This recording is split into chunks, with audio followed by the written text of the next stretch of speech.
Chang'an did not fall asleep loudly.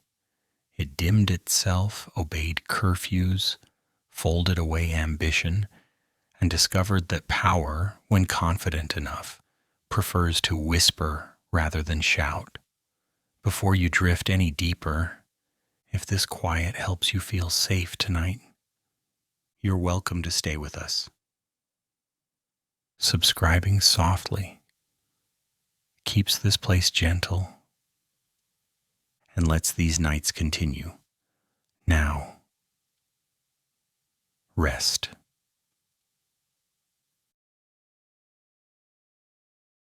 Part 1. The city that learned how to lower its voice. By day, Chang'an performs. It stretches itself wide, displays symmetry, rehearses authority through walls, avenues, gates, and ranks. It is measured, observed, evaluated. By night, the performance ends, not with applause, not with panic, simply with procedure. The sun steps away. The city does not follow. It remains where it is, but quieter, as if remembering something it never needs to prove after dark. The first sound to fade is not human. It is administrative. Bells stop calling, messengers stop hurrying, official urgency loses its audience. Chang'an does not collapse into chaos when oversight pauses. Instead, it reveals how much order has already been internalized. Gates close with the confidence of repetition. They have done this before. They will do it again tomorrow. The city knows the routine well enough to relax into it. There is something faintly amusing about a capital so large that it schedules its own silence. Curfews are not suggestions here. They are habits. Guards do not shout dramatically. They remind. Their presence is not threatening. It is tired, practiced, almost bored. Authority, when mature, stops trying to impress. It just clears its throat and waits for compliance. Lanterns thin out along the avenues, not all at once. Chang'an prefers gradients, bright near official compounds, softer near workshops, dimmer near residential wards. Light does not vanish. It withdraws politely like a guest who knows when to leave without being asked. The streets accept this. They do not resist darkness. They were built expecting it. Shops do not rush to close, they finish. Goods are stacked. Ledgers are tied. Doors are secured not with fear, but with familiarity. No one expects surprises. This is not a city that enjoys unpredictability. Chang'an tolerates many things, but improvisation is not one of them. Night rewards those who prepared earlier. Inside the wards, families settle into smaller movements. Day required visibility. Night requires proximity. Voices lower without instruction. Meals simplify. There is less to announce, even gossip shortens. Information travels more slowly now, and that feels appropriate. Some stories can wait until morning. Others were never urgent to begin with. The city's famous grid becomes something else at night. During the day, it directs energy. After sunset, it absorbs it. Straight roads turn into channels for stillness. Corners soften. Distances feel longer when no one is in a hurry to cross them. Chang'an, briefly, allows itself to feel large. There is a quiet irony here. This capital governs vast territories, commands armies, shapes calendars, yet at night it submits to rules stricter than those it imposes on others. Curfew applies even to greatness. Power is impressive, but bedtime is non-negotiable. From the watchtowers, guards look out over streets that no longer ask for attention. Their job becomes easier as the city cooperates. Order, after all, is most effective when it no longer needs to be enforced. Chang'an's greatest achievement may not be its monuments or markets, but its ability to convince millions of people that stopping at the same time is reasonable. Occasionally, a late footstep echoes, not criminal, just delayed. A worker misjudged time. A visitor underestimated the city's seriousness about sleep. The sound travels farther now, exaggerated by emptiness. It is noticed, but rarely challenged. Even discipline allows minor errors, as long as they are brief and apologetic. Inside courtyards, doors slide shut. Not slammed, never slammed. Chang'an dislikes drama. Children are guided to rest. Adults stretch tired limbs. Lamps are adjusted, not extinguished. Enough light to see, not enough to invite thought. This is not a city that encourages reflection at night. Reflection might lead to questions. Questions can wait. Somewhere officials review tomorrow's schedules, confident that the city will reassemble itself on cue. It always does. Chang'an does not wake reluctantly. It resets. The night is not a break in its function. It is part of the mechanism. Silence here is not absence. It is maintenance. The air cools. Stone releases heat slowly, reluctantly, like a memory fading at its own pace. Roof tiles settle, wood contracts, even buildings participate in the ritual of lowering expectations. Nothing dramatic is expected to happen, and that expectation is almost sacred. There is comfort in this predictability. The city does not need to be alert at all hours to prove its importance. It trusts continuity. Chang'an understands that endurance depends less on intensity than on rhythm. Day can be loud because night is strict. Ambition is tolerated because rest is enforced. A few lamps remain visible, glowing stubbornly. Not rebellion, just necessity. Bakers prepare early. Watchmen remain awake so others do not have to. Every system hides its labor in the dark. Chang'an is no exception. Its silence is supported by quiet work, unnoticed and entirely sufficient. And so the capital settles, not into sleep exactly, but into low power mode. Nothing essential stops. Nothing unnecessary continues. The city breathes slowly, deeply, with the confidence of something that expects to exist tomorrow. Chang'an by night is not mysterious. It is disciplined. It does not whisper secrets, it whispers instructions. Rest now. Resume later. History can wait until morning. And the city, having lowered its voice, listens to itself for a while, finding, perhaps, that silence is not the opposite of authority, but its most reliable form. Curfew order without conversation. Curfew in Chang'an is not announced like a warning. It arrives like muscle memory. No horns, no shouting, no dramatic insistence that something terrible will happen if people hesitate. The city does not need to raise its voice to be obeyed. Everyone already knows the rhythm. Everyone has practiced it enough times to perform it without thinking. The remarkable thing about this arrangement is how little persuasion it requires. There is no nightly debate about whether rules are fair or inconvenient. Fairness is a daytime concern. Night is practical. Night is for doing what has worked before and doing it quietly enough not to attract attention. Chang'an does not trust the dark with novelty. It prefers repetition.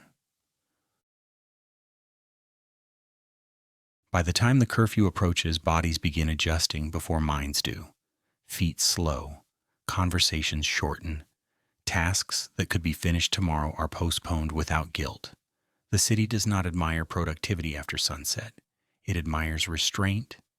There is a subtle satisfaction in stopping on time, as if order itself is rewarded by rest. Officials understand this better than anyone. They do not patrol aggressively. They do not dramatize authority. They stand in familiar places and allow the city to complete the gesture on its own. The message has already been delivered long ago through consistency. Enforcement now is mostly ceremonial, a reminder that systems still exist, even when they do not need to speak. Chang'an has little patience for improvisation at night. Creativity is welcome under the sun, where it can be supervised, recorded, and taxed if necessary.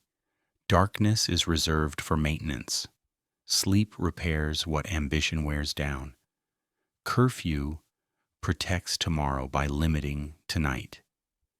It is a policy disguised as politeness. This is not a city that romanticizes wandering. The idea of roaming freely after dark is treated less as rebellion and more as poor planning. Anyone still outside when the street's empty is not dangerous, just late. And lateness here is a social flaw, not a crime. It suggests distraction. It suggests forgetting one's place in the schedule. The city grid, so strict and geometric by day, becomes even more unforgiving at night. Straight roads offer no hiding places. There is nowhere to linger convincingly. Every step feels deliberate, slightly suspicious, simply because there are fewer witnesses to dilute attention. Chang'an does not need surveillance devices. Its emptiness does the work. Inside the wards, doors close without hurry. The sound is soft, almost respectful. No one slams. That would imply emotion. Chang'an prefers compliance without commentary.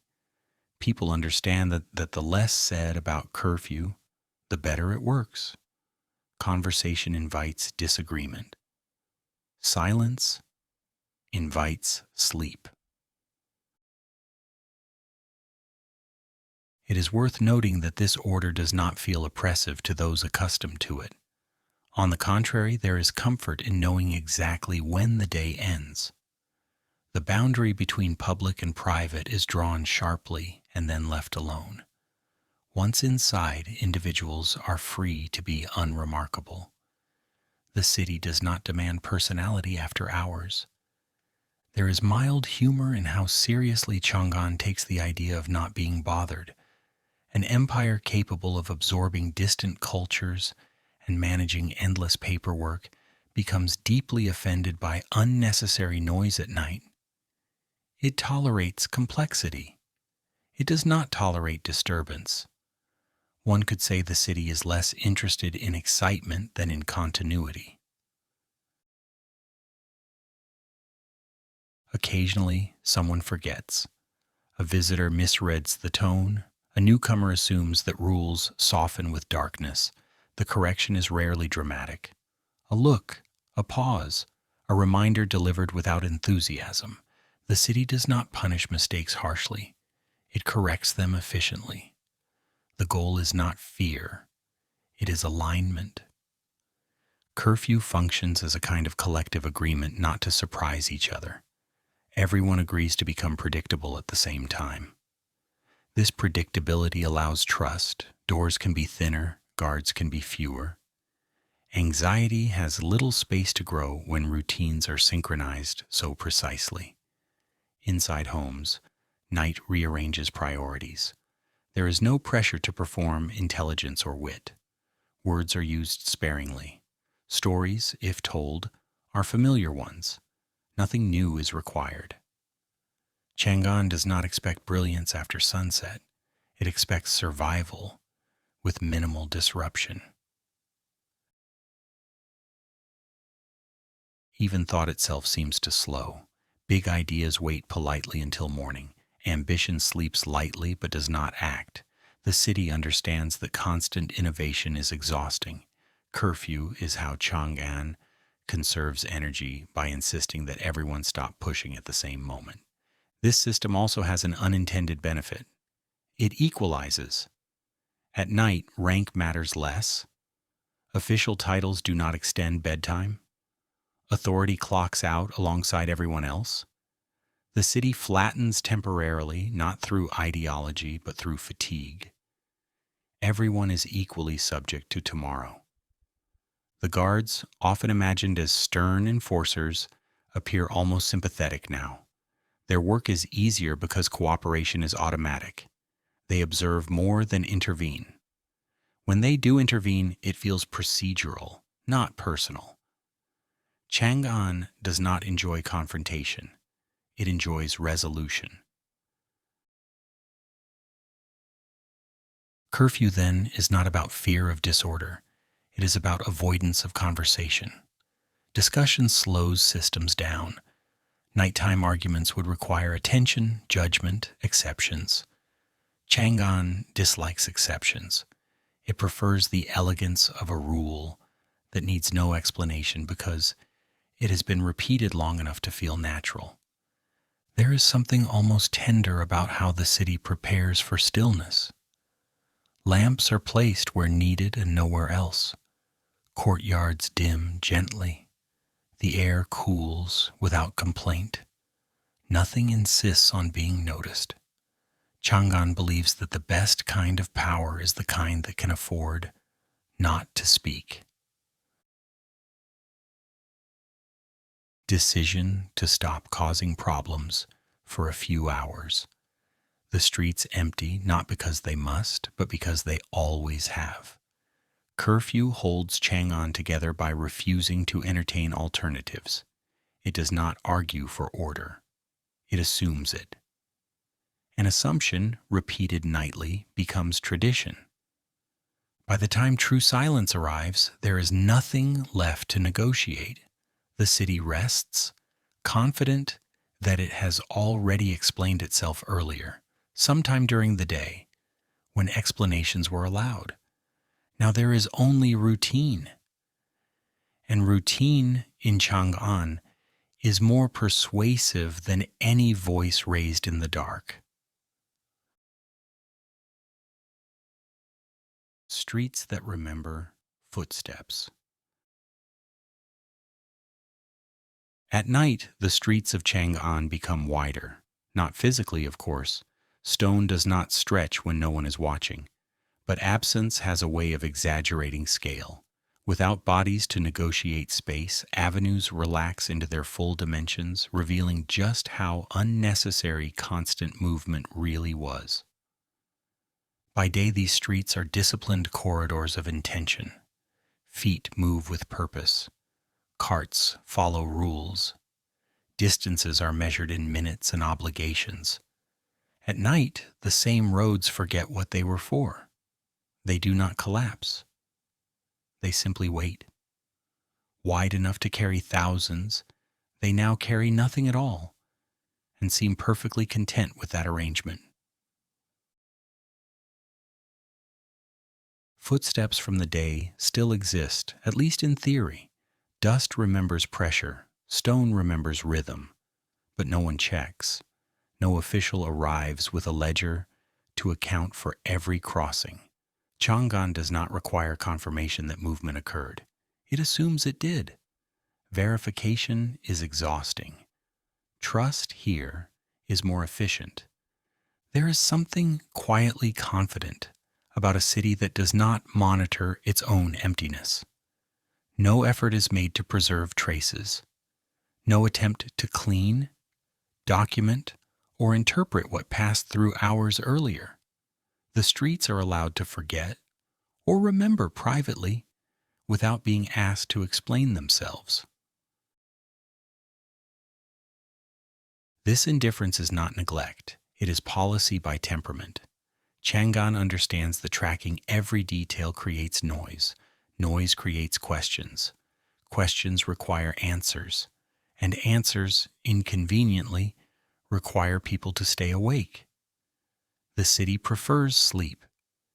The avenues were built large for processions, for armies, for trade, but also unintentionally for solitude.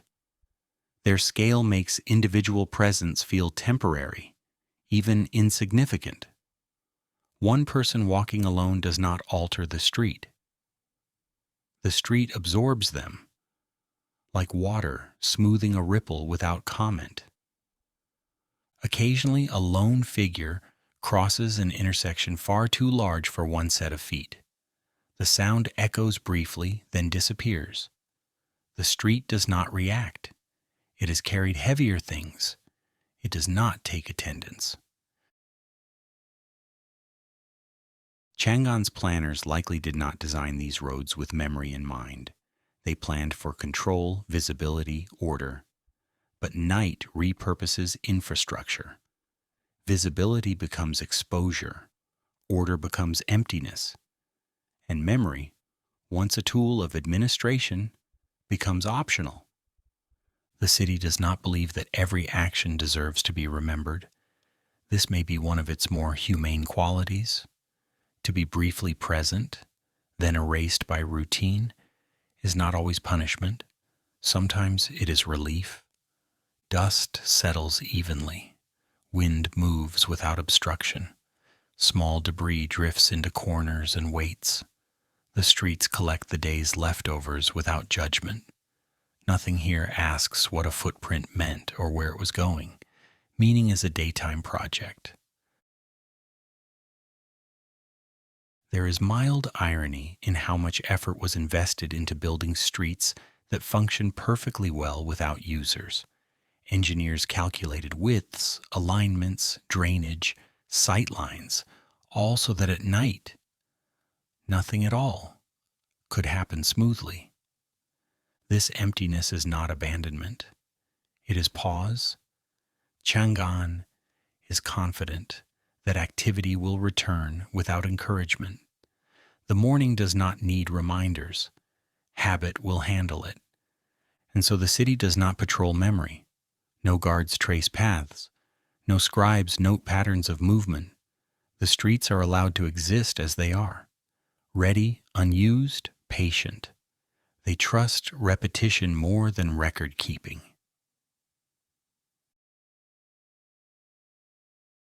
In other cities, empty streets invite anxiety. Silence suggests loss.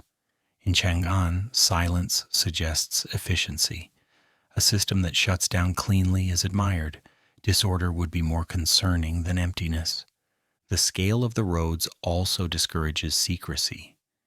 There is nowhere to hide convincingly. Anyone present is immediately visible, not because they are watched, but because there is nothing else to see. Privacy here comes from absence, not concealment. And so most people choose absence. They retreat indoors, leaving the city to itself. Chang'an does not mind. It was built to stand alone for a few hours. The stones remember weight, but they do not hold grudges.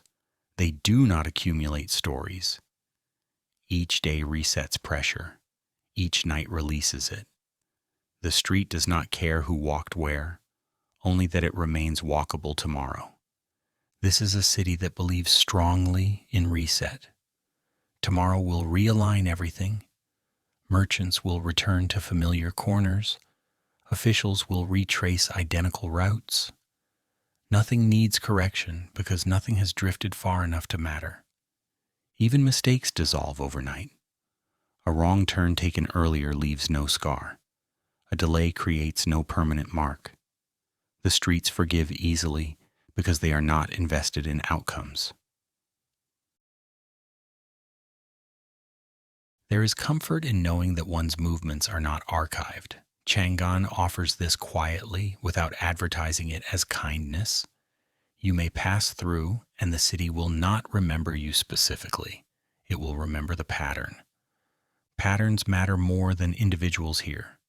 Flow over footprint, rhythm over identity. The street remembers how many, not who. And at night, it remembers none at all. The humor, if one looks for it, lies in how seriously the city once prepared for use, only to find that its greatest talent is waiting. Chang'an excels at inactivity. Its infrastructure rests beautifully.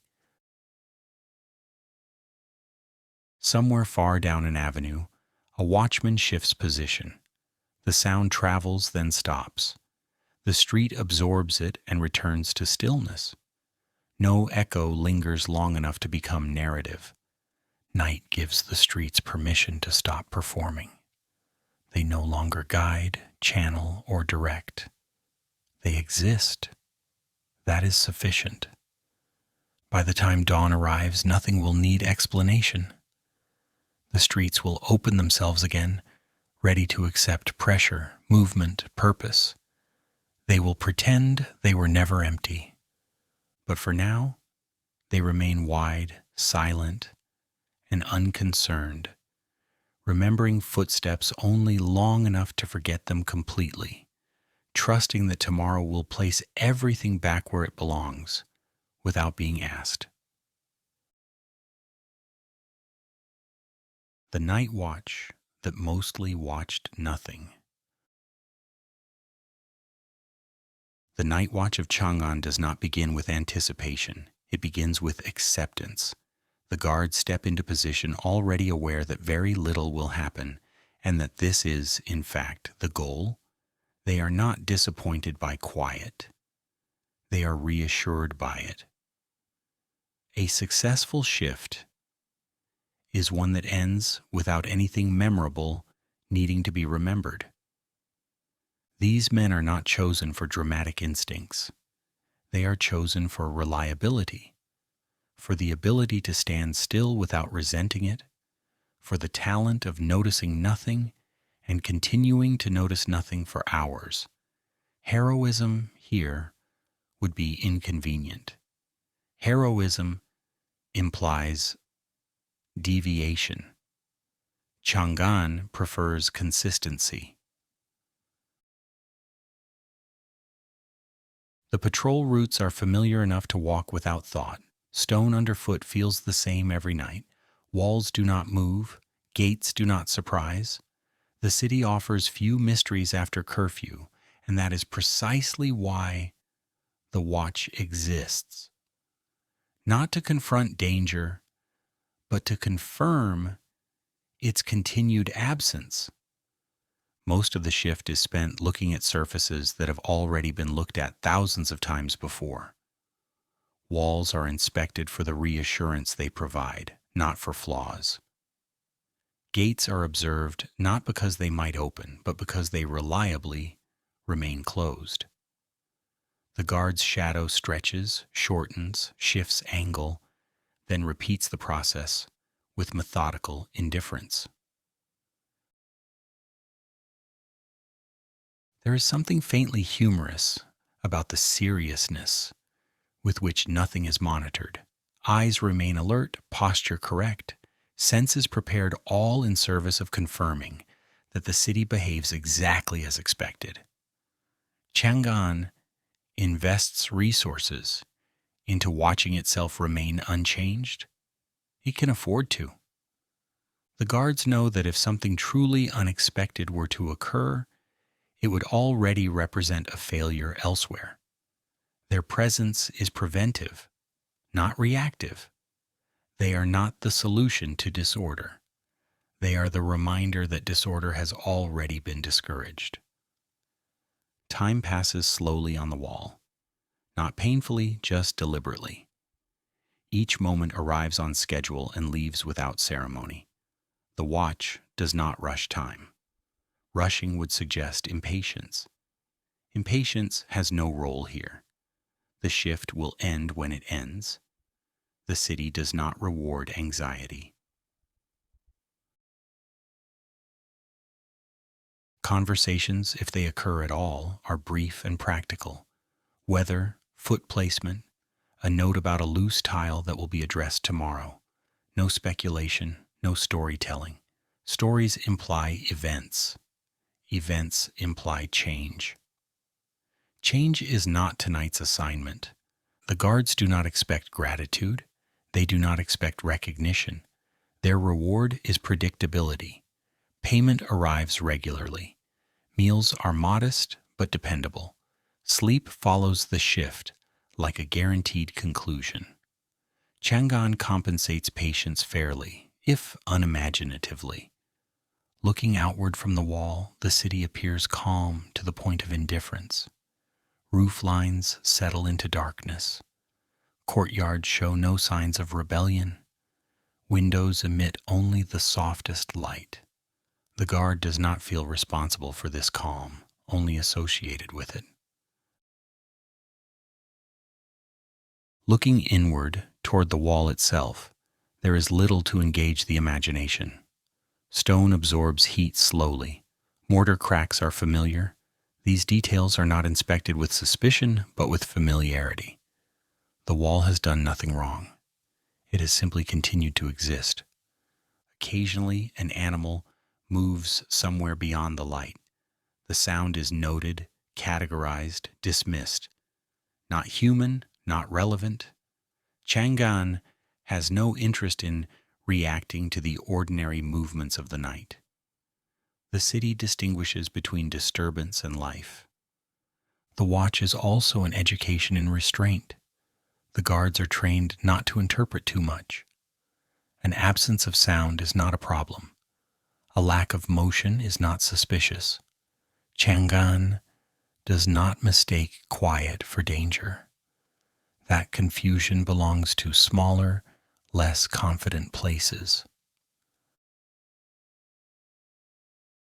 There is irony in how disciplined vigilance produces boredom. The better the system works, the less there is to do. The guard's greatest skill is enduring this without inventing significance where none exists. Nothing happening is not a failure of attention. It is proof of success.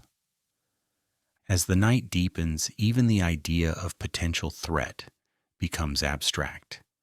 The city feels settled, resolved, uninterested in testing itself. The guard adjusts stance, shifts weight, and continues watching a gate that has never tried to move on its own.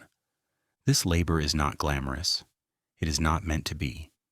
Chang'an's security depends not on dramatic interventions, but on the accumulation of uneventful nights. Stability is built one unremarkable shift at a time. The watch also understands something subtle. Being seen matters even when there is nothing to see. Presence itself discourages curiosity. A guard standing quietly is a suggestion, not a command. It suggests that nothing further is required of anyone. And so most people comply without thinking. Doors remain closed. Streets remain empty. The city collaborates with its own surveillance by removing reasons to look closely. The guards do not fantasize about action. They do not rehearse heroics. Their attention is practical, not hopeful. If anything were to happen, it would complicate the schedule. Schedules are valued here. As the shift progresses, time loses urgency. Minutes pass with identical texture. The watch becomes a study in endurance rather than alertness. The city does not test them. It trusts them to persist anyway. By the final hours, fatigue arrives, but not frustration. Tiredness is expected. It is part of the contract. The guard knows rest will follow, and that knowledge is enough. Chang'an does not require enthusiasm. It requires completion. Eventually the horizon lightens, not dramatically, just enough to suggest transition. The night watch prepares to end, satisfied not because they accomplished something visible, but because nothing demanded intervention.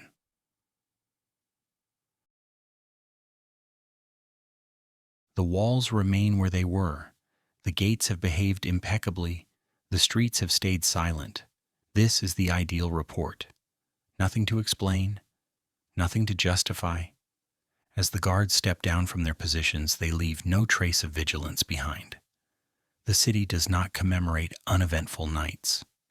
It simply stacks them one on top of another until stability feels natural. Security in Chang'an is not an act of bravery. It is patience, practiced nightly, paid modestly, and rarely noticed. And that, perhaps, is why it works. The watch mostly watched nothing, and in doing so, ensured that nothing needed watching at all. Homes that did not perform. Inside the homes of Chang'an, night removes the need for presentation. Walls that by day frame status now simply hold warmth.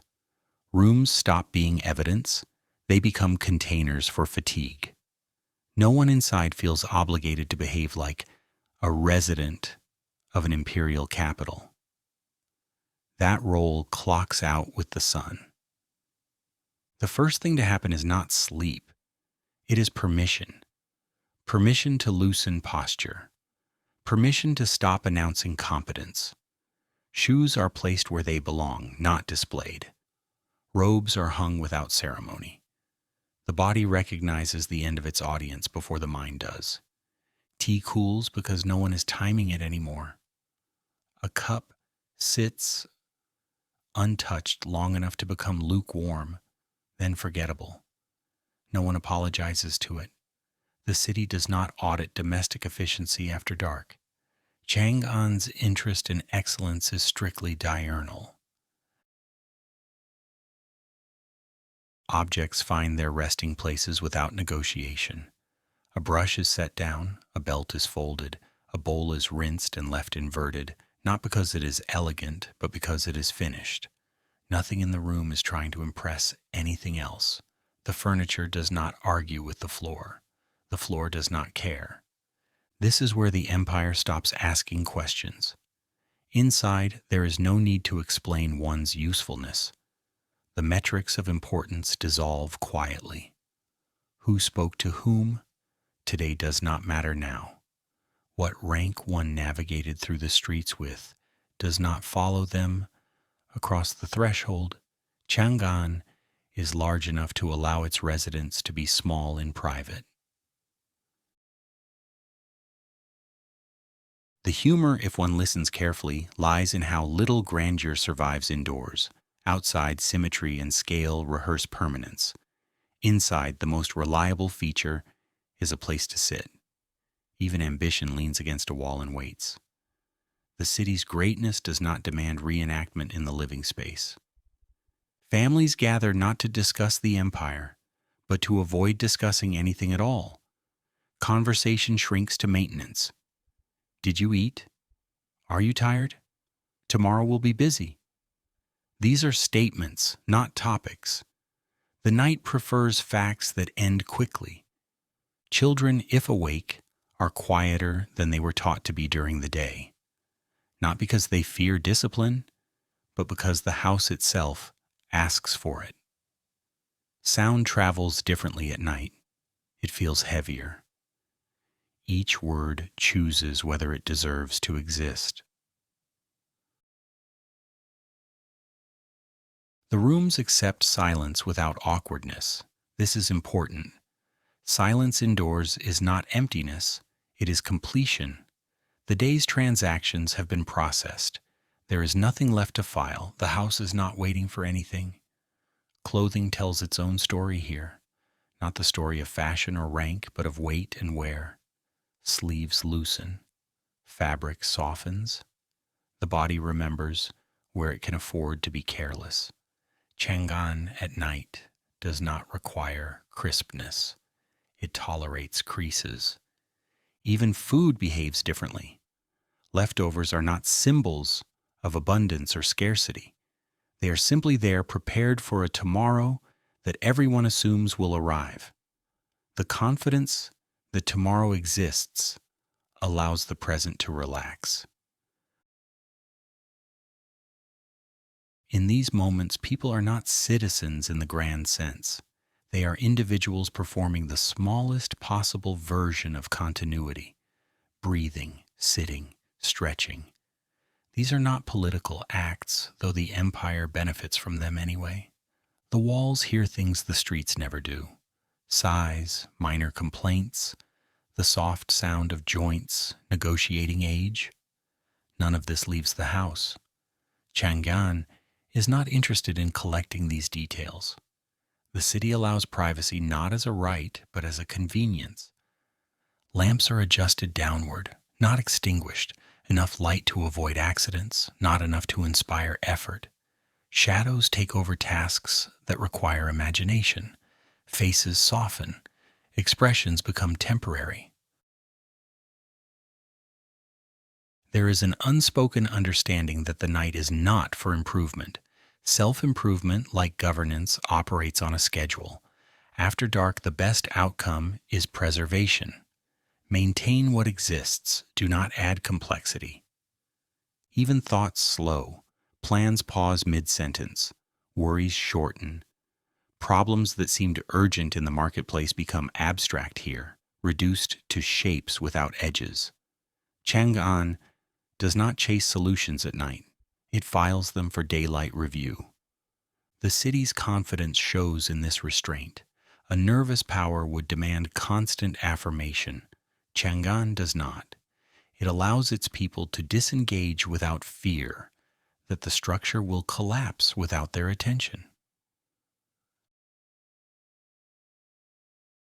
There is irony in how much discipline is required to stop performing.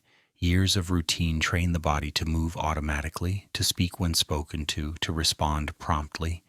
Undoing that takes practice. Night is when this undoing occurs.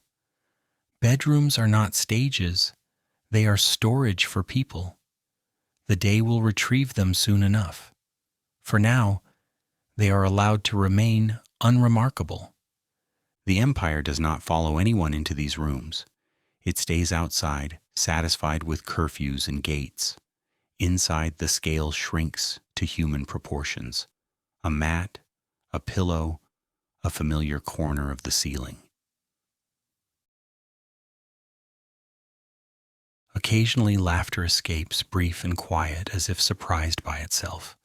It is not rebellious, it is relief, the knowledge that no one is watching closely enough to misinterpret it. Sleep approaches unevenly. Some drift quickly, others linger in half-rest, thinking about nothing in particular. Chang'an does not enforce bedtime within walls. It trusts fatigue to do the work. The house listens to its occupants without recording them. This is a rare luxury in a city that records everything else. Domestic space functions as a buffer, absorbing excess identity until morning requires it again. By the time true rest arrives, roles have been set aside neatly, like garments hung for tomorrow. No one dreams of representing the capital. They dream, if at all, of smaller things. When morning comes, the performance will resume smoothly. Streets will refill, voices will rise, identity will be reassembled without complaint, the house will release its occupants back into scale. But for now, Chang'an does not ask its homes to participate in history. It asks them only to hold tired people gently, keep objects where they belong, and allow the empire to sleep without witnesses. And in doing so, the city proves something quietly impressive, that true confidence does not require constant display. Sometimes it is enough to let greatness wait outside while everyone inside rests, unobserved and entirely unremarkable. Markets after meaning. When the markets of Chang'an close, they do not disappear. They shed intention, stalls are folded, ledgers are tied shut. Weights are returned to their shelves with the small satisfaction of things that have done enough for one day. Ambition steps back without argument. The night does not erase commerce. It simply asks it to lower its voice. Smell is the last to leave. It lingers like an afterthought that refuses to be corrected. Spice remembers heat. Oil remembers fire. Fruit remembers being handled, evaluated, negotiated over, then either chosen or left behind. The air holds these memories without judgment, drifting through empty lanes that only hours ago were loud with counting and persuasion. By night, the market is no longer a place of meaning. It is a place of residue. Meaning belongs to daylight, when prices argue and hands insist. After dark, the market rests in its truest state, material without motive. Wood crates lean against one another. Rope slackens. Canvas breathes. Nothing is trying to convince anyone of anything. Money, too, rests. Coins sit in boxes and pouches, relieved of the burden of comparison. They are not climbing or falling now. They are not proving value. For a few hours, they are simply metal. Chang'an allows even currency this dignity. Tomorrow will ask plenty of it. There is something almost polite about how trade withdraws. No last-minute urgency, no dramatic bargains shouted into the dark. The city does not reward desperation at night. Anyone still attempting a deal after closing would be regarded not as clever, but as confused about the schedule. During the day, markets compress time. They speed it up, divide it into transactions, turn minutes into margins. At night, time loosens again. Without buyers, there is no need to hurry. Without sellers, there is no reason to wait. The hours pass unmeasured, like water released from a container. The stalls themselves seem relieved. All day they carried identity. Silk, grain, metal, paper. Now they carry nothing but themselves. Scratches on wood stop being inventory damage and return to being scratches. A chipped scale is just a chipped scale. No one assigns it moral significance. The humor of the situation is subtle but persistent. An empire that depends on exchange spends half its life pretending exchange does not exist. The market, so essential to survival, is treated at night like a rumor, best ignored until morning. Chang'an trusts that trade will return without encouragement. It always does. Even the streets around the market behave differently now. They stop channeling crowds and begin collecting silence. Footsteps sound louder here than elsewhere, as if the ground remembers what it usually carries and is surprised by how little it has to do. A stray cat crosses an aisle where bargaining once required raised voices. It pauses, uninterested in value, then continues. The market offers it nothing compelling. There are no hands to drop scraps. The night has no patience for sales. Merchants at home do not think about profit now, or if they do, the thought lacks sharpness. Numbers blur. Outcomes feel distant. The body, after hours of standing and convincing, insists on rest. Even ambition obeys biology eventually. The tools of trade wait without anxiety. Scales do not worry about calibration. Measures do not rehearse tomorrow's fairness. They have been used long enough to trust repetition. Chang'an runs on the assumption that systems resume themselves. This pause reveals something important. Markets are not hungry. People are. When people stop moving, markets stop mattering. The relationship reverses easily.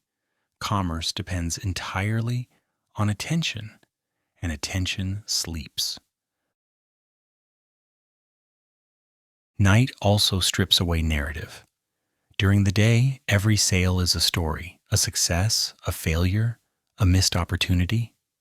At night, those stories dissolve. There is no audience to receive them. The market becomes a quiet accumulation of objects that will mean something again later. There is relief in this meaninglessness. For a few hours, nothing must justify its price. No one must argue that something is worth more than it was yesterday. The constant tension between desire and limit takes a break. Smells soften as the air cools. What was sharp becomes gentle. What was heavy disperses. The market exhales.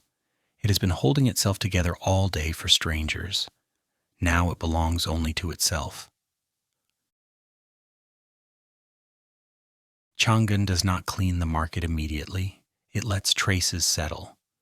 The city is confident enough not to rush erasure. Memory fades naturally when not refreshed. Tomorrow's activity will overwrite today's without complaint. This is how continuity works here. Not through preservation, but through replacement. Each day lays itself over the previous one, thin but decisive. Night is the space between layers, brief and necessary. Somewhere nearby, a watchman passes, uninterested in commerce. His concern is absence, not exchange. The market does not register as a place of risk now. Risk requires engagement. Engagement is closed. The city's planners understood something practical. People need places where nothing happens. Markets provide that after dark. They become large, empty assurances that life can stop without collapsing. Tomorrow the stalls will reassemble. Goods will be arranged with care. Prices will sharpen. Voices will return to their practiced pitch. Stress will once again feel productive. Chang'an will applaud this quietly by allowing it to happen. But tonight, the market rests after meaning. It exists without interpretation. It is wood and stone and lingering scent. It asks nothing and promises nothing. In this suspension, the city reveals a preference. Usefulness is admirable but temporary. Permanence belongs to rhythm. Work ends, rest begins. Even money waits its turn. And so the markets sleep, not because they are unimportant, but because they are certain they will matter again soon. Foreigners who learn to be quiet. Accents linger, clothing hesitates. Gestures arrive half a moment late or early, slightly out of rhythm with the city's expectations. By day, difference is legible, evaluated, sometimes admired, sometimes tolerated. By night, it becomes irrelevant. Darkness removes the need to introduce oneself. It also removes the audience. Chang'an does not ask travelers to explain where they are from after sunset. The question would be inefficient. At night, origin matters less than compliance. Everyone is expected to understand the same thing. Stop moving, lower your voice. Do not require attention. Foreign merchants learn this quickly, not because they are warned, but because the city makes it obvious. There is no reward for standing out after curfew, no admiration for boldness, no advantage in being interesting. The night offers equality of a very specific kind, the equality of fatigue. Those who arrived from far away once imagined Chang'an as a place where identity might carry weight at all hours. They learn instead that identity has office hours. When the streets empty, novelty expires. The city's patience for difference rests until morning. This is not hostility. It is neutrality. Chang'an does not reject outsiders at night. It simply stops distinguishing them.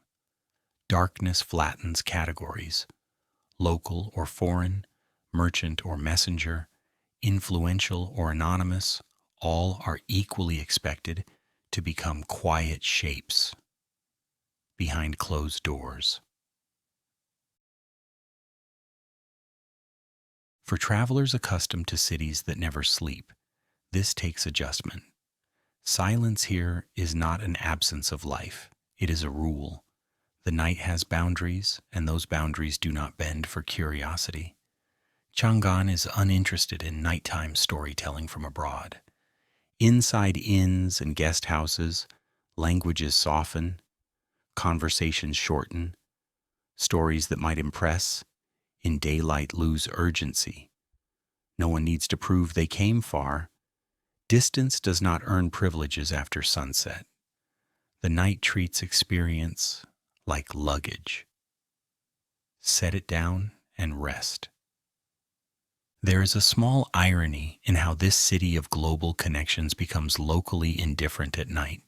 By day, Chang'an thrives on exchange, goods, ideas, techniques, styles. By night, it practices containment. Not exclusion, just pause. The city has absorbed enough for one cycle.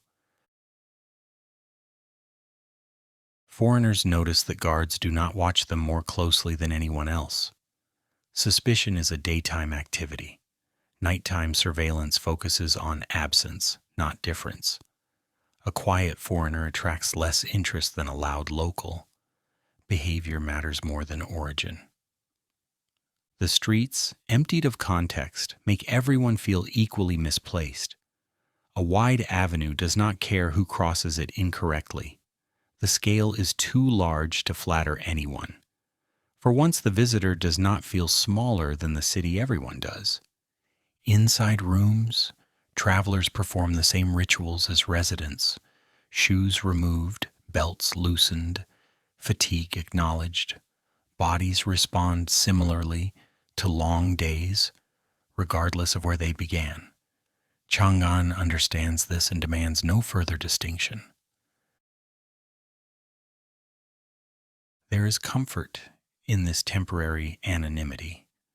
To be unremarkable is a relief after days of being observed. The city offers this quietly, without claiming it as generosity. At night, the empire stops cataloging its guests. Some merchants had hoped the night would be a time for negotiation beyond official eyes. They learn otherwise. Chang'an does not conduct informal business in the dark. The city distrusts unscheduled ambition.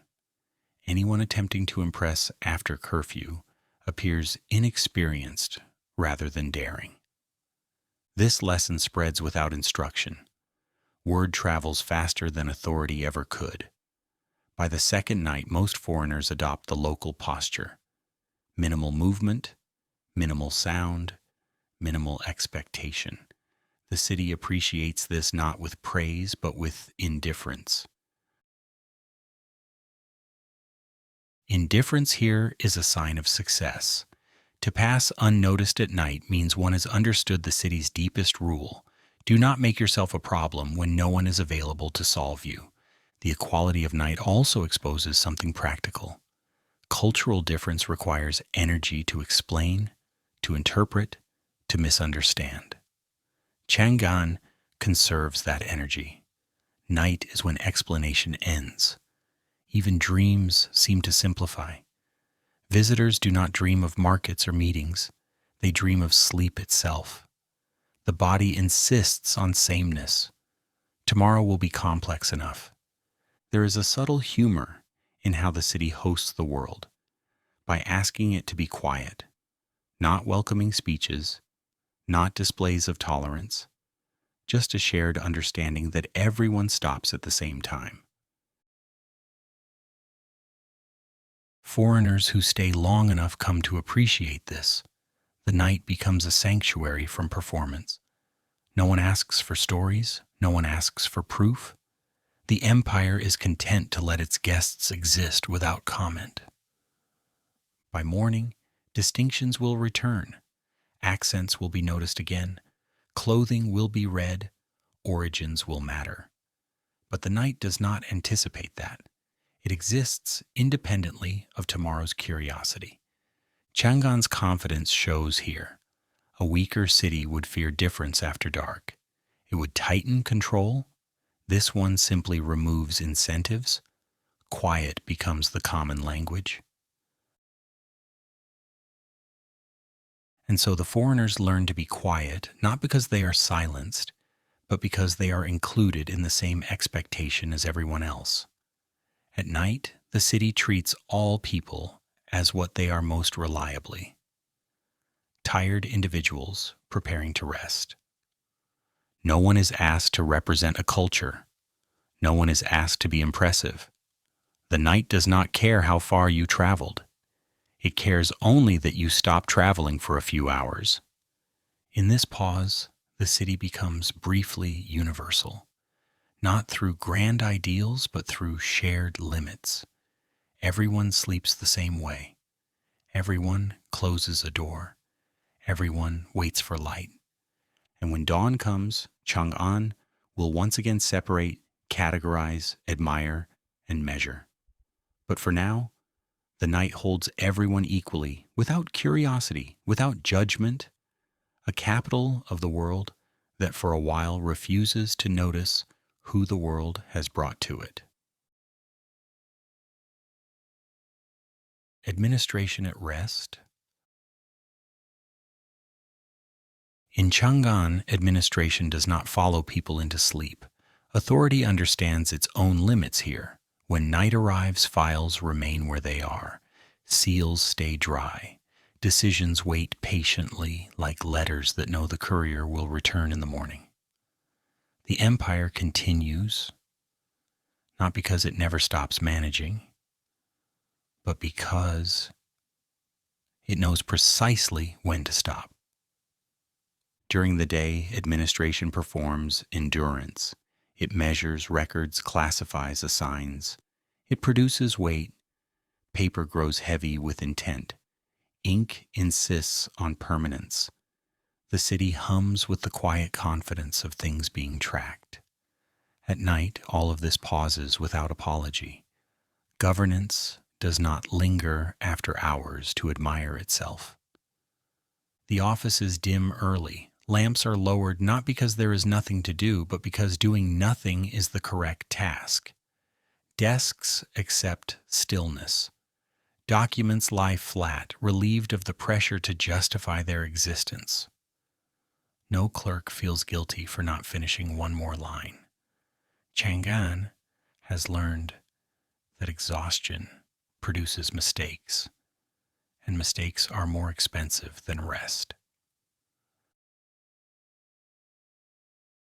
There is something faintly comic about how seriously the empire takes its own bedtime. A structure capable of issuing commands across distances refuses to issue any after dark. The machinery of power disengages cleanly, like a device designed by someone who anticipated maintenance. Seals remain untouched. This matters. A seal is not merely a tool, it is a promise. At night, the empire makes no promises. It understands the commitment requires attention, and attention has limits. A promise made while tired is a future inconvenience. Clerks leave their rooms knowing exactly where to resume. The certainty of return makes departure easier. There is no anxiety about unfinished work because unfinished work is expected.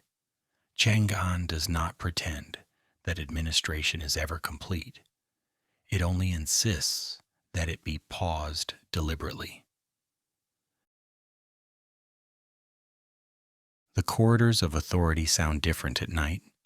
Footsteps echo more than they should, as if the walls are surprised by movement at all. The building prefers emptiness now. It has held enough instruction for one cycle.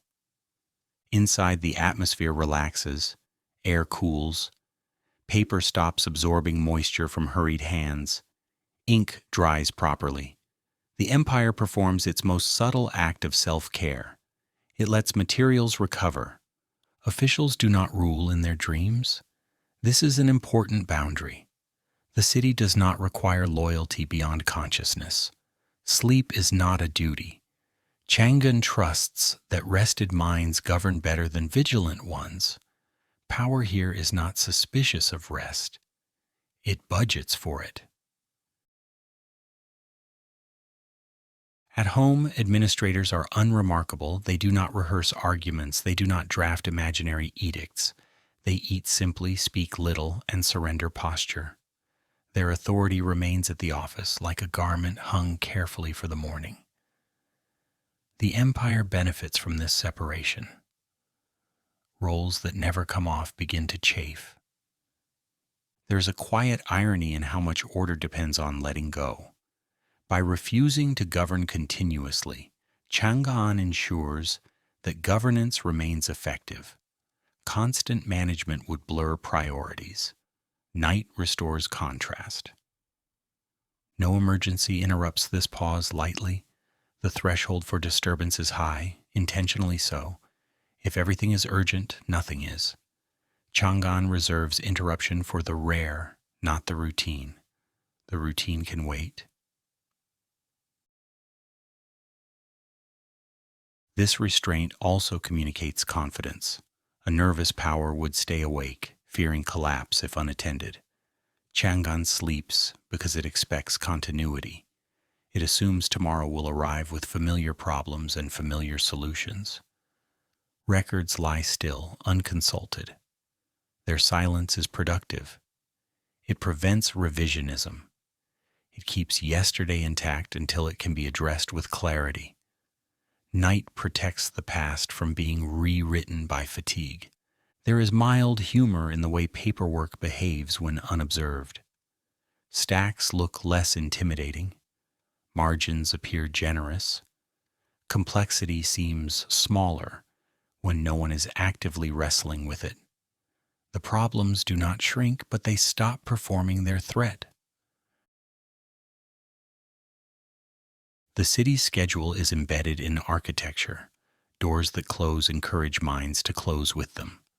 Lamps designed for reduction make indecision inconvenient. Chang'an builds rest into its systems rather than relying on individual discipline. This also creates fairness. Authority does not linger for some and not others. Everyone stops at roughly the same time. Night flattens hierarchy temporarily, not by decree, but by fatigue. Even the most influential administrator sleeps like everyone else. There is trust here, trust that the absence of immediate control will not be exploited. That trust is earned through repetition. Night after night, the empire proves that pausing does not invite disorder. It invites repair. When thought resumes the next day, it does so refreshed. Problems are reconsidered with distance. Decisions regain proportion. Night acts as a filter, removing impulses that did not survive rest. Chang'an values this filtration more than speed. The city's greatness is often attributed to scale, organization, reach. Less celebrated is its ability to disengage. Administration at rest is not laziness. It is design. The empire survives by pacing itself. Even ambition accepts this. Goals wait without resentment. Plans remain folded. There is time. Chang'an measures success in decades, not hours. Night fits comfortably within that horizon. As darkness deepens, the offices become spaces of pure potential. Nothing is happening, which means anything could happen tomorrow. The city enjoys this neutrality. It is a brief suspension of consequence. By the time dawn approaches, nothing has been decided prematurely. No seal has been misused. No record has been altered in haste. The empire wakes intact, not because it never slept, but because it did. Administration resumes smoothly without drama. Lamps brighten, doors open. Authority re-enters the room as if it never left. The pause is invisible, but its effects are everywhere. Chang'an at night demonstrates a principle rarely stated aloud. Power that cannot rest is power that will eventually break. By allowing itself a recess, the empire preserves its edge. And so, while files lie still and seals remain untouched, The city continues governing in its own way by refusing for a few hours to govern at all. The absence of drama. There is no announcement when nothing happens. No trumpet sounds to confirm that the night has proceeded exactly as planned. In Chang'an, the absence of drama does not arrive as an event. It simply remains steady and unremarkable, like a surface that never ripples because no one insists on throwing stones. History, as it is usually told, prefers interruption. It favors moments that demand attention, moments that justify urgency. Chang'an at night offers none of these. No omens gather in the sky. No messenger runs breathless through the streets. No one declares that the present hour will be remembered. And yet the city continues to function with an endurance that dramatic places rarely manage. Nothing happens here because nothing needs to. This is not negligence. It is discipline refined over time. Chang'an has learned that stability is not produced by constant excitement, but by refusing to manufacture it. The city survives because it does not rehearse collapse every evening. The night passes without rehearsal for catastrophe. People do not lie awake waiting for history to interrupt their rest. The city does not cultivate suspense. Suspense exhausts systems. Chang'an prefers a quieter confidence that tomorrow will resemble today closely enough to be manageable. There is a subtle irony in how disappointing this would appear to an outside observer. A capital of global importance and nothing is happening. No speeches, no sudden decisions, no dramatic reversals. Just hours that move forward without narrative ambition. The city does not feel the need to justify itself nightly. By refusing drama, Chang'an protects its people from emotional inflation. Not every sound must signal danger. Not every change must be interpreted as meaning. The city trains its residents to recognize the difference between noise and necessity. At night, the difference becomes obvious. The absence of drama also protects memory. When nothing extraordinary occurs, memory remains unburdened. There is nothing to exaggerate, nothing to mythologize prematurely. Chang'an avoids becoming a legend in its own time. It waits for historians to do that later if they insist. This restraint is practical. Drama demands response. Response consumes resources. Resources are finite. By declining unnecessary drama, the city preserves energy for the moments that actually require it. Chang'an does not confuse motion with progress. Night reveals how much effort it takes to maintain calm. The city's systems, curfews, watch routines, administrative pauses exist precisely to keep things boring. Boredom here is not a failure. It is an achievement. There is humor in this, though it is easy to miss. A place so often imagined as grand turns out to be deeply invested in not making a scene. Chang'an's greatest talent may be its ability to disappoint anyone hoping for spectacle. The streets remain empty, the walls remain walls, the gates remain closed. Each of these facts would be insignificant on its own. Together, repeated night after night, they become infrastructure. Continuity is built from non-events. People sleep without dreaming of upheaval. Dreams, if they arrive, concern small things. Missed meals, familiar paths, vague obligations. The city does not encourage prophetic imagination after dark. Prophecy implies urgency.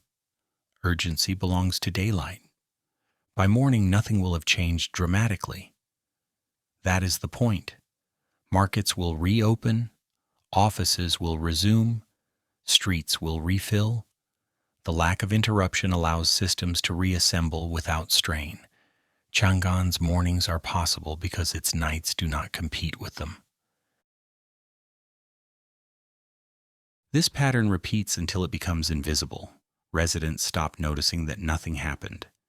The city fades into background reliability, and in doing so, it achieves something rare. It becomes difficult to destabilize. Drama tends to announce itself loudly. Its absence works quietly. Chang'an does not advertise that it has passed another night intact. It does not need recognition for endurance. Endurance is its default state. There is also a kind of generosity in this calm. By not demanding attention, the city allows individuals to rest without fear of missing something important. Nothing important is happening, and that is reassuring. Rest is uninterrupted by relevance. The city's long life is built on these nights, not on moments of triumph, but on the refusal to treat every hour as significant. Chang'an survives because it knows that history is not always present tense. Even authority participates in this restraint. Power does not attempt to dramatize itself at night. It does not remind anyone of its presence. It withdraws, confident that it will still exist in the morning without reaffirmation. This creates a culture of patience. People learn that waiting is not weakness. Waiting is maintenance. The city rewards those who do not rush to interpret every silence. In places obsessed with drama, stability feels fragile. In Chang'an, stability feels routine. The absence of excitement becomes familiar enough to trust. The city does not live in fear of the next disruption because it does not expect one nightly. The calm is not naive. Chang'an is aware that change exists. It simply refuses to schedule it after dark. Night is not when the city experiments with its future. Night is when it preserves its present. As hours pass, nothing accumulates that demands explanation. No rumors gain momentum. No small incidents escalate. The city denies drama the conditions it needs to grow: attention, anxiety, amplification. This denial is deliberate. It is built into behavior, architecture, routine. Chang'an has designed itself to minimize surprise when surprise would be inconvenient. When dawn approaches, the city does not feel relieved. There is no sense of having survived something. The night was not an ordeal. It was a pause. The lack of drama does not require recovery. And so the city wakes as if nothing happened because nothing did. This is not emptiness. It is continuity, operating without spectacle. Over centuries, this becomes the city's most reliable strategy.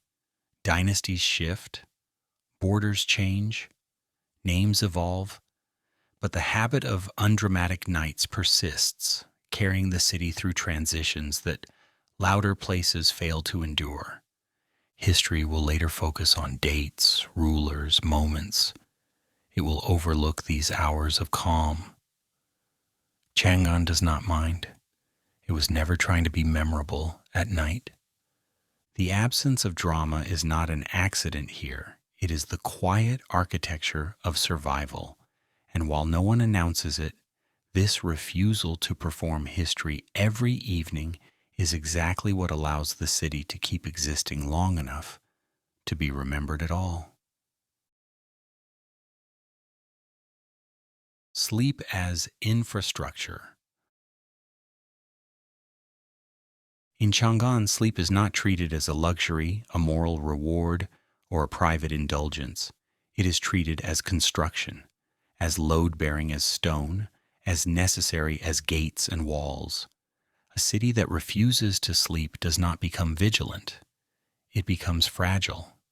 Chang'an learned this early and then practiced it nightly without ceremony and without asking anyone to notice. By the time darkness settles, the city has already made its decision. There will be no extension of effort, no heroic resistance to fatigue, no praise for those who stay awake longer than necessary. Sleep is not negotiated here. It is scheduled. This understanding is quietly radical. Many places treat exhaustion as proof of dedication. Chang'an treats it as a warning sign. A tired city is a city that begins to confuse urgency with importance. Sleep corrects this confusion by removing the option to act impulsively. Night after night, rest distributes itself evenly, not perfectly but predictably. Workers rest because work has stopped. Officials rest because authority has paused. Merchants rest because ambition has been deferred. The city does not rely on individual discipline to enforce this. It builds sleep into its routines so that refusal requires effort. Sleep in Chang'an is not passive. It is an active refusal to degrade capacity. Muscles recover, voices reset, attention sharpens in its absence. The city understands that tomorrow's coordination depends on tonight's stillness. This makes sleep a form of infrastructure. It connects households to markets, offices to streets, guards to walls. Everyone participates whether they think about it or not. The city functions because its people disappear simultaneously, then return in roughly the same shape they left. There is something faintly ironic about how little credit sleep receives for this. No plaques commemorate uneventful nights. No official thanks the city for resting properly. Chang'an does not require recognition for foundations that work. It simply relies on them. The architecture supports this philosophy. Homes dim easily, streets empty efficiently, offices close cleanly. The city has been designed to power down without friction. This is not accidental. Friction encourages delay. Delay invites improvisation. Improvisation invites mistakes. Sleep also equalizes in ways policy cannot. Rank dissolves in the dark. Titles do not stay awake on behalf of their holders. The city briefly forgets who is important and who is not. Everyone lies down the same way. Everyone surrenders control to time. This surrender is strategic. A city that never sleeps must constantly manage itself. Chang'an avoids this trap. It lets inactivity do part of the work.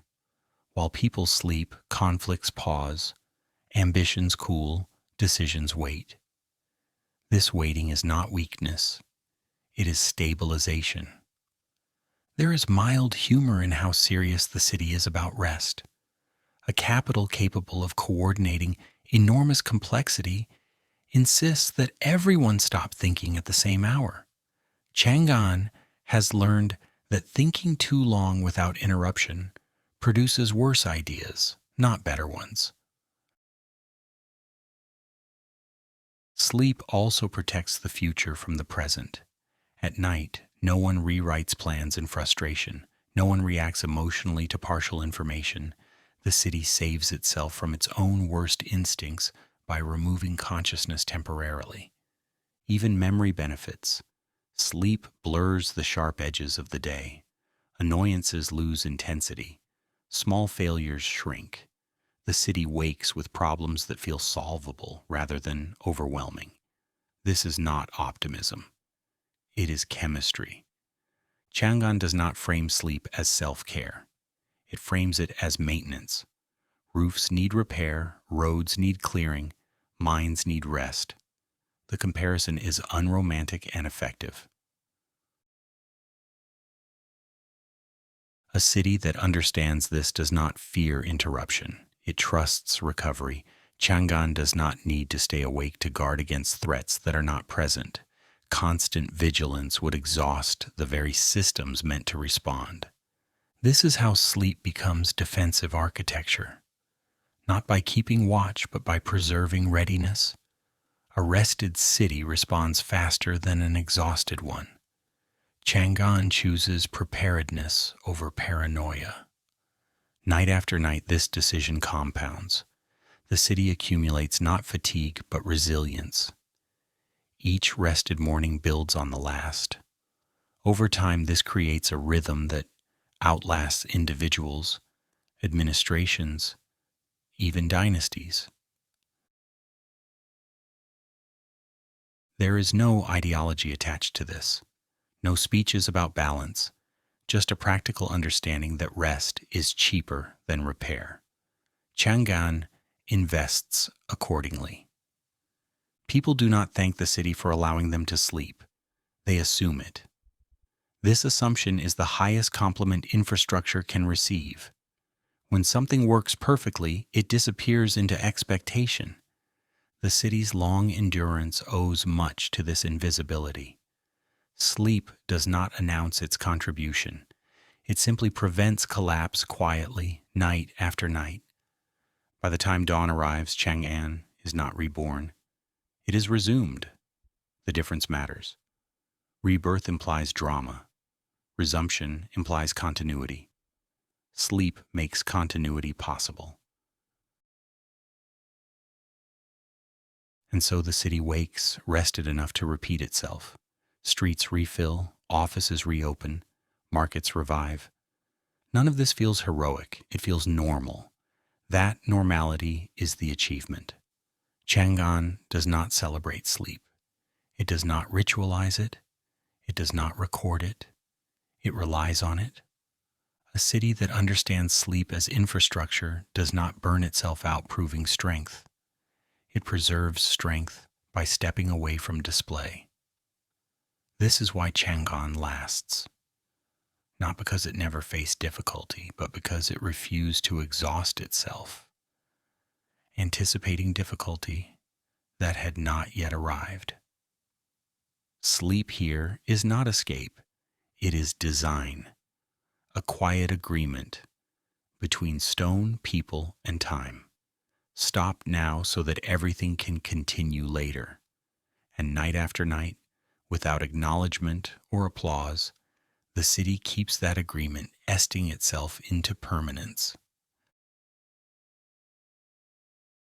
A capital that did not need to prove itself.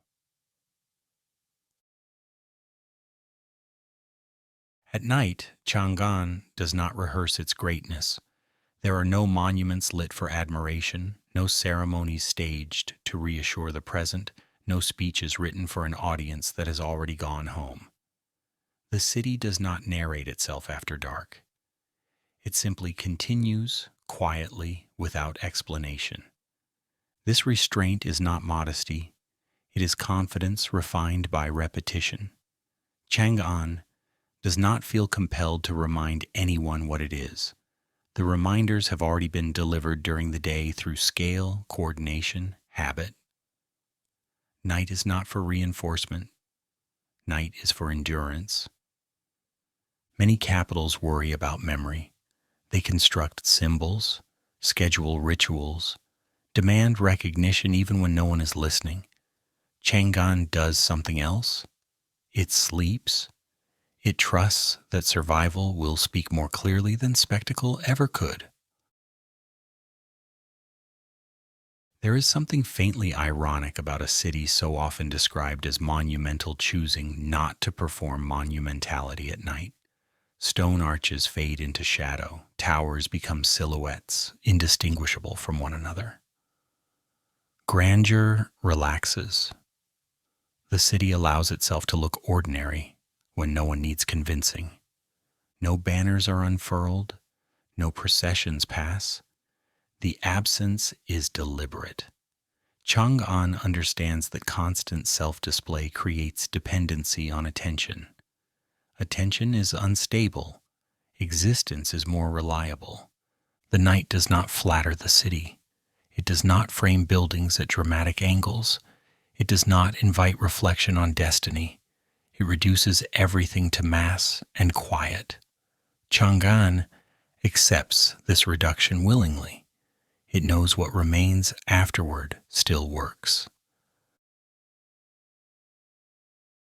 Inside the walls, people do not speak of legacy. Legacy is exhausting to maintain daily. Instead, they rest. The city's future depends less on how it is remembered than on whether it is still functional tomorrow morning. This is a crucial distinction. Memory is external. Function is internal. Chang'an prioritizes the latter. It does not attempt to impress historians in advance. It leaves that task to time. The lack of nighttime ritual is telling. Ritual exists to stabilize meaning. Chang'an does not need meaning stabilized after dark. Meaning can wait. Structure cannot. The city invests in what keeps it standing, not what makes it memorable. Even its symbols are allowed to fade temporarily. Insignia rest in shadow. Authority does not glow continuously. Power that requires illumination to persist is not trusted here. Chang'an believes that what matters will reappear in daylight without assistance. This approach produces a city strangely uninterested in applause. No one expects gratitude for another intact night. No official congratulates the walls for holding. The absence of ceremony suggests an assumption. Of course it worked. Why wouldn't it? There is mild humor in this assumption. It takes confidence to expect continuity without celebrating it. Chang'an has practiced this long enough to believe it reasonable. The city also refuses to compete with its own reputation. It does not attempt to live up to stories told about it. Stories are noisy, they exaggerate. Chang'an prefers accuracy, even when accuracy is dull. At night, accuracy looks like stillness. It looks like systems paused rather than glorified. It looks like people not pretending to be representatives of something larger than themselves. The city does not ask them to carry its image while they sleep. This is how a capital avoids anxiety, by not worrying about how it appears when no one is watching. Chang'an trusts that performance without rest would hollow it out. Better to disappear briefly than to exhaust itself, staying visible.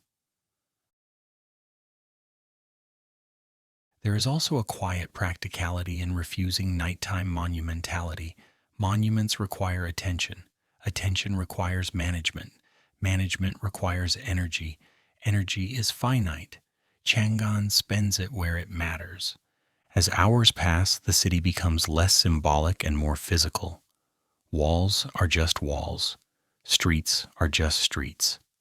The abstraction of capital dissolves into stone, wood, and breath. This is not demotion, it is grounding. The people inside these walls benefit from this grounding. They are not asked to feel awe at midnight. They are not instructed to remember where they live. They know they live there. That is sufficient. Chang'an's confidence also shows in its indifference to tomorrow's judgment. It does not rehearse explanations for future historians. It does not curate scenes for posterity. It behaves as if being alive later matters more than being admired later. This indifference is earned. Cities that struggle to survive often cling to symbols. Cities that endure can let symbols rest. Chang'an belongs to the latter category, at least in its own understanding. The night passes without self-consciousness. The city does not check its reflection. It does not ask whether it still looks important. It assumes importance will resume automatically when needed. By dawn, nothing has been proven, and yet everything has been preserved. The walls still stand. The streets are intact. The systems are ready to restart. Proof is unnecessary when continuity is achieved. This refusal to prove itself nightly becomes a habit, then a strength. Over time, it insulates the city from panic. Chang'an does not overreact to silence. It expects it. Many places collapse not from attack, but from exhaustion of explaining themselves, defending their relevance, sustaining their image. Chang'an avoids this fate by stepping away from the mirror each night. When the sun returns, the city will once again look impressive. It will accept attention without chasing it. Markets will bustle, offices will open, visitors will marvel. Chang'an will not comment. But the real work was done earlier in the dark, by not working at all. The capital that did not need to prove itself is not careless. It is selective. It chooses when to display and when to withdraw. Night is withdrawal. Withdrawal is preservation.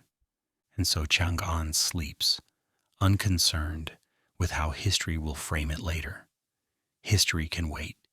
The city is busy, maintaining the only thing that allows memory to exist at all, its own continued presence. No monuments are raised at night. No declarations are made. The city simply remains. And in remaining quiet, unperforming, uninterested in applause, Chang'an demonstrates the rarest form of power, the confidence to stop proving it exists, and instead to exist. When the world rested without noticing.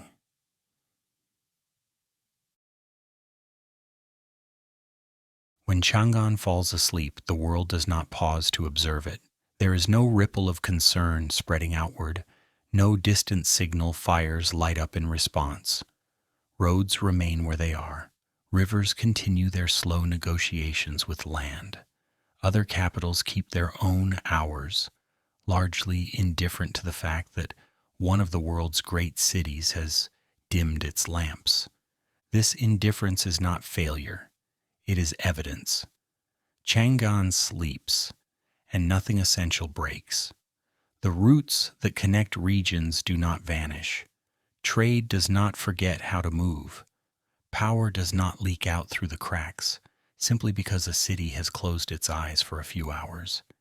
History does not require constant supervision. This realization is quiet, almost unsettling. Many societies assume that vigilance is the price of survival, that if attention wavers, continuity will collapse. Chang'an disproves this nightly. It steps back, and the world continues at a pace too slow to panic. Beyond the walls, paths lie still, not empty, just resting between uses. Dust settles evenly. Milestones do not shift position when no one is counting them. The infrastructure of connection does not demand applause or encouragement. It exists whether anyone is watching or not. Dynasties elsewhere continue their routines. Orders are issued, schedules are followed. Somewhere, another city is beginning its day while Chang'an finishes its night. The overlap is imperfect, but sufficient. Civilization does not require synchronization down to the hour. It tolerates staggered rhythms remarkably well. This is the quiet lesson Chang'an offers, without announcing it. The world is not as fragile as constant urgency suggests. History is not a performance that must be sustained moment by moment. It is a slow accumulation of habits, pauses included. When Chang'an sleeps, it does not take responsibility for the world's momentum. It does not assume that everything depends on its alertness. This refusal to center itself is a form of humility rarely attributed to capitals, and yet it may be one of the city's strengths. The lamps go out and nothing dramatic fills the darkness. No vacuum forms, no chaos rushes in to occupy unattended space. The absence of light does not invite collapse. It invites continuation at a quieter volume. There is mild irony in how anticlimactic this is. One might expect a city of such scale to leave a noticeable silence behind.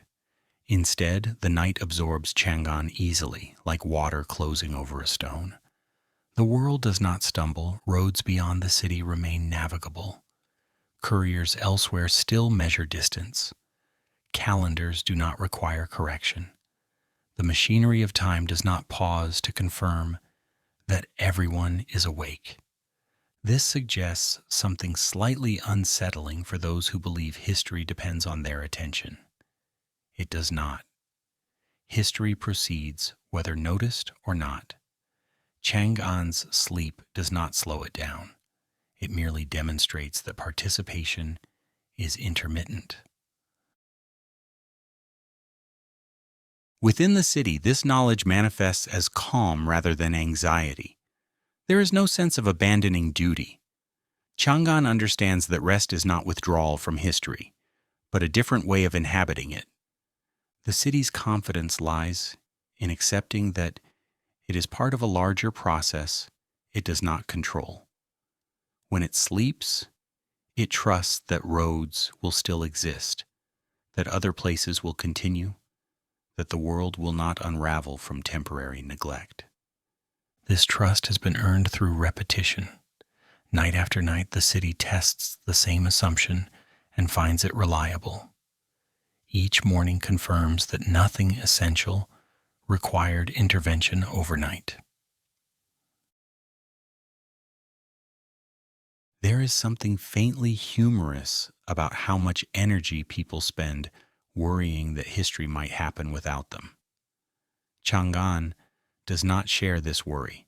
It allows history to proceed unsupervised for a few hours. The darkness does not feel like absence here.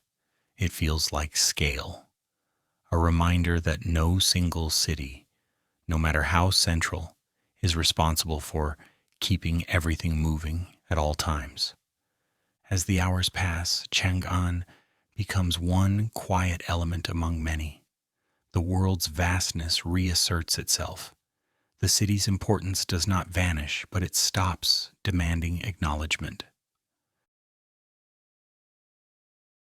This perspective reshapes how time is felt.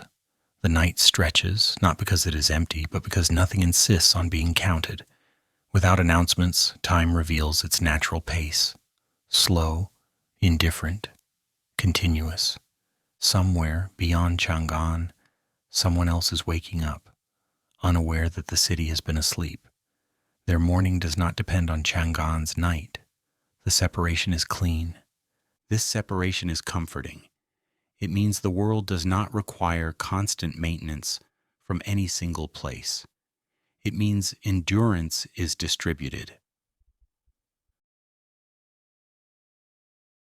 Chang'an's long survival may owe much to this understanding. Cities that believe they must always be awake exhaust themselves. Chang'an conserves energy by trusting the world to carry itself temporarily. There is no attempt to mythologize this pause. No one frames it as philosophy. It is simply how the city behaves. Sleep arrives. Lights dim. Responsibility loosens its grip slightly. By the time dawn approaches, nothing has gone wrong. The roads are still there. The world is still functioning. History has not wandered off course in the city's absence. This is the final quiet reassurance of the night, that rest is compatible with continuity, that the world does not require our constant alertness to remain intact. When Chang'an wakes, it does not rush to catch up. There is nothing to catch up to.